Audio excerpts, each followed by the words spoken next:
Hello friends, I'll be discussing an interesting case where the 2.5 mm blunt tip chopper came to my rescue. This is Dr. Anuj Kodnani from Vadodara, Gujarat. I have no financial interest in this presentation.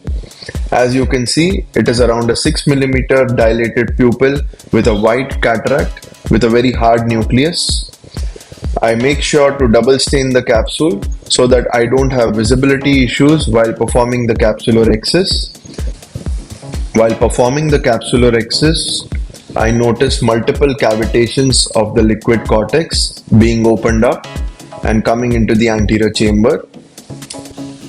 I complete the capsulorhexis using the forceps, and you can notice that it is very flimsy in nature. Around 3.5 to 4 millimeters with mild left side decentration. I perform hydrodissection just to ensure that the cavitations are opened up and there is no more liquid cortex remaining. I then proceed with phacoemulsification. Since the nucleus has lost all its cortical support, it is difficult to create a trench as the nucleus tends to push down the posterior capsule. That is when I am reminded of the 2.5 mm ball tip chopper given to me by my friend Dr. Neto Rosatelli from Brazil.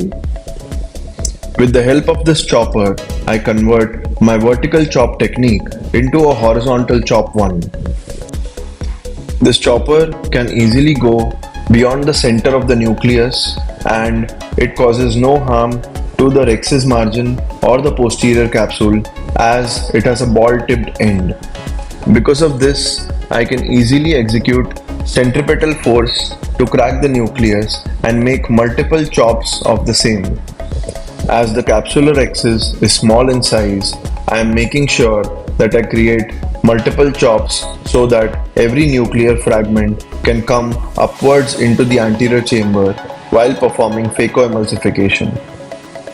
Once the nuclear fragments are divided, I proceed with piece by piece phacoemulsification where I further subchop the nucleus so that I can have a clear cornea on post-operative day 1. I would like you all to observe what happens next in this surgery.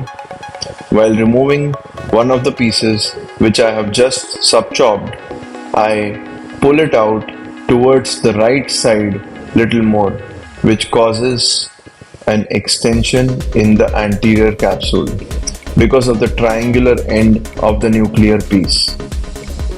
Because I had double stained the anterior capsule, I could notice this change immediately. I injected viscoelastic substance into the anterior chamber before coming out of the probe so that there is no sudden decompression of the anterior chamber which can lead to further extension of this anterior capsular tear. I use the capsulorhexis forceps to complete joining this anterior capsular tear to the remnant rhexis and proceed with phacoemulsification piece by piece carefully as I could. Despite of a good bottle height, I was noticing that the posterior capsule was trying to tent upwards, probably due to a positive vitreous pressure or because the nucleus was huge, causing folds in the posterior capsule. I made sure to emulsify the pieces as slow as I could so that the positive forces of the posterior capsule do not play a role against me. Finally, with patience, I was able to emulsify all the pieces and implant an intraocular lens in the bag in this case. So take home points from this case are to always double stain white cataracts and to keep a 2.5 mm or any long ball tip chopper handy with us in our OT armamentarium to help us in such situations.